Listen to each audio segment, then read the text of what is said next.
Ainda para falar deste assunto, nós vamos conversar com o advogado Luiz Carlos Azen, advogado criminalista, que está comigo para falar com o Skype. Eu falei para o senhor que a gente se encontraria ainda aqui no SBT Rio. Azen, boa tarde para o senhor. Agora o que acontece é o seguinte: se existe a determinação da justiça para se cumprir, a delegacia, né, vai lá, a Polícia Civil vai e cumpre o mandado de prisão. O detalhe é que tem a questão dos erros. O erro ali que eu percebi foi que, na verdade, esse rapaz, o nome estava errado, tanto é que o outro já foi preso. Na época, ele estava com 7 anos, então não tinha como ser o pai dessa criança. E outro detalhe, para que isso fosse revogado, apenas o próprio juiz que emitiu o mandado de prisão tem que retirar esse mandado de prisão. Ou seja, uma colcha de retalhos, esse rapaz preso aí por 2 dias, né? Ô Caio, muito boa tarde. Boa tarde aos telespectadores do SBT. Eu acho que o Carregosa está aí, quero mandar um grande abraço para ele. Caio, eu tenho certeza que eu estou numa emissora, o SBT, a mais democrática que tem. Me permita fazer um desabafo. Essas situações vêm se repetindo ao longo do tempo. E eu te pergunto, mesmo que isso possa atingir alguém, doa quem doer, mas você já viu numa situação dessa algum filho de desembargador, de juiz, preso numa situação dessa? Você não vai ver, Caio. É preciso falar isso para a população, isso não é demagogia minha. Primeiro, nós temos que pensar, e eu tenho que falar, no juiz de garantia ou no juiz que possa, isso tem que fazer no Congresso Nacional uma lei nesse sentido, que possa rever. Não basta só uma decisão, só um mandado de prisão a ser cumprido por precatório em outro estado.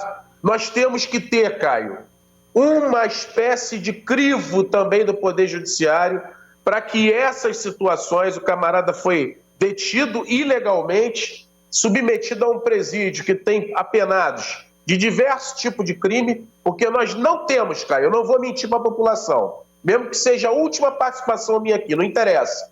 Nós não temos, como manda a LEP, a separação por tipos de delito, por tipos de preso, nesse caso até uma prisão civil, que não é penal, e ele submetido a gente que está lá condenado por tráfico.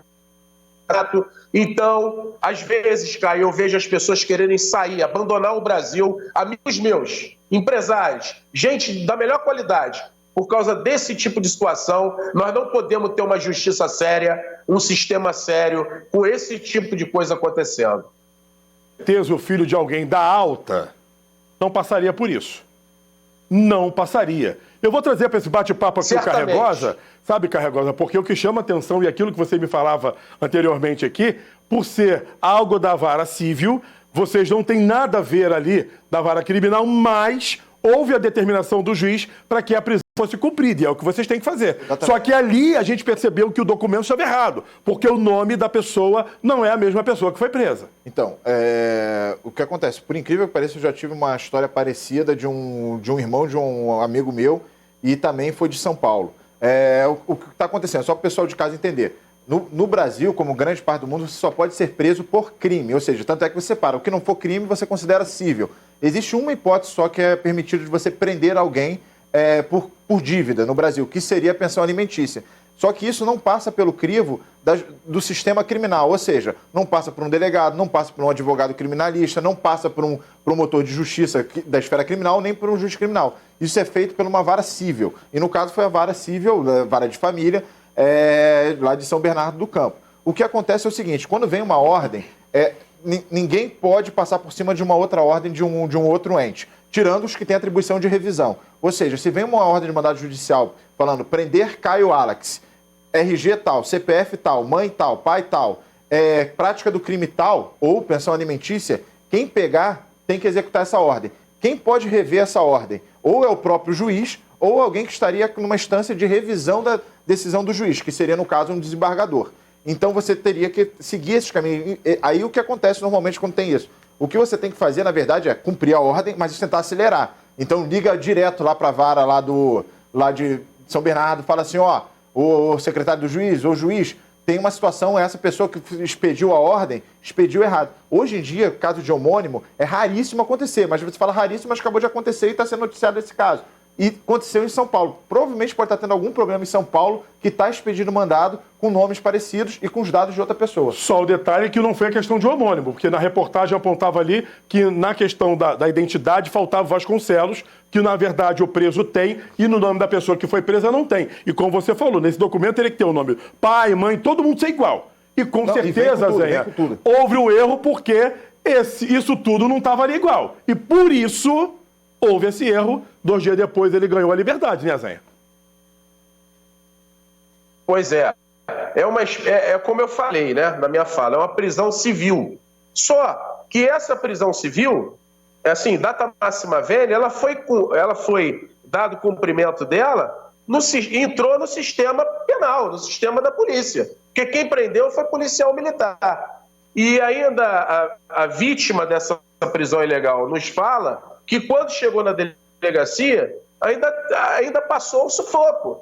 Porque a pessoa não se interessa, os agentes que estão lá, no caso, eu não estou generalizando, mas foi a fala dele aí, não se preocuparam em saber.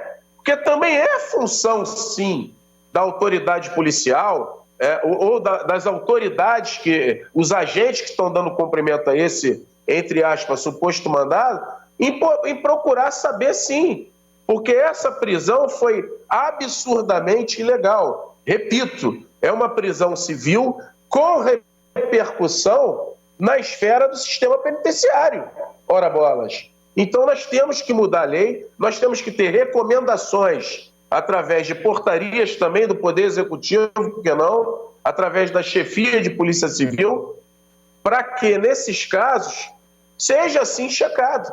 Porque nós estamos falando, repercutindo na liberdade de um cidadão. O maior bem jurídico, eu costumo falar, é a vida.